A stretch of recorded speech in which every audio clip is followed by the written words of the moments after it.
പ്രതിപക്ഷ നേതാവ് V D Satheesan നയിക്കുന്ന പുതിയ യാത്ര ജില്ലയിൽ പ്രവേശിച്ചു. യാത്രയ്ക്ക് UDF പ്രവർത്തകർ അടിമാലിയിൽ ആവേശോജ്വലമായ ആദ്യ സ്വീകരണമൊരുക്കി.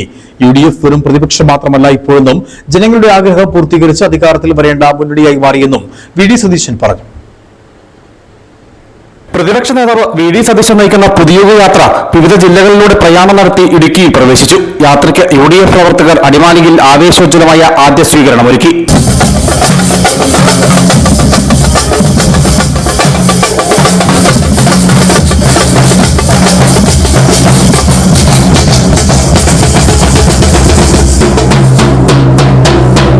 വാദ്യമേളങ്ങളുടെ അകമ്പടിയോടെ പ്രവർത്തകർ പ്രതിപക്ഷ നേതാവിനെ സമ്മേളന വേദിയിലേക്ക് സ്വീകരിച്ചാനയിച്ചു. നൂറുകണക്കിന് പ്രവർത്തകർ സ്വീകരണ സമ്മേളനത്തിൽ പങ്കെടുത്തു. UDF വെറും പ്രതിപക്ഷം മാത്രമല്ല ഇപ്പോഴെന്നും ജനങ്ങളുടെ ആഗ്രഹം പൂർത്തീകരിച്ച് അധികാരത്തിൽ വരേണ്ട മുന്നണിയായി മാറിയെന്നും വി ഡി സതീശൻ പറഞ്ഞു. നമ്മൾ വെറും പ്രതിപക്ഷം മാത്രമല്ല, ഇപ്പോൾ ജനങ്ങളുടെ ആഗ്രഹം പൂർത്തീകരിച്ച് അധികാരത്തിലേക്ക് വരേണ്ട മുന്നണിയാണ്. എവിടെയാണ് ഗവൺമെന്റ് പരാജയപ്പെട്ടത് അവിടെയെല്ലാം നമുക്ക് വിജയിക്കണം. എവിടെയെല്ലാം ഈ സർക്കാർ കേരളത്തെ തകർത്തു തരിപ്പണമാക്കി അവിടെയെല്ലാം നമുക്ക് കേരളത്തെ പുനരുജ്ജീവിപ്പിക്കണം. ഇവര് തകർത്ത സമ്പദ്ഘടന നമ്മളെ ഉയർത്തെഴുന്നേൽപ്പിക്കും.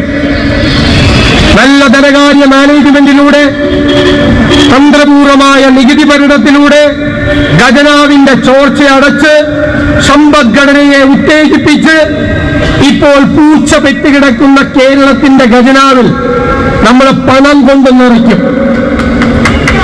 അതാണ് സർക്കാരിന്റെ ജോലി.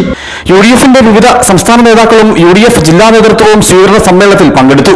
സ്വീകരണ സമ്മേളനത്തിന് മുന്നോടിയായി പ്രതിപക്ഷ നേതാവ് അടിമാലിയിൽ വിവിധ കർഷക സംഘടനാ നേതാക്കൾ, ആദിവാസി ഗോത്ര സംഘടനാ പ്രതിനിധികൾ, വ്യാപാരികൾ, ദളിത് സംഘടനാ നേതാക്കൾ, തോട്ടം തൊഴിലാളികൾ എന്നിവരുമായി ജില്ലയിലെ വികസന പ്രശ്നങ്ങളും ഭൂപ്രശ്നങ്ങളും ചർച്ച ചെയ്തു.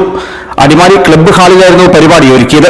നിയമസഭാ തെരഞ്ഞെടുപ്പ് തൊട്ടരികെ നിൽക്കെ പ്രതിപക്ഷ നേതാവിന്റെ പുതിയ യാത്രയുടെ അടിമാലിയിലെ സ്വീകരണ സമ്മേളനം ദേവികുളം മണ്ഡലത്തിലെ UDFന്റെ ശക്തി പ്രകടനമാക്കി പ്രവർത്തകർ മാറ്റി. News bureau, Adimali.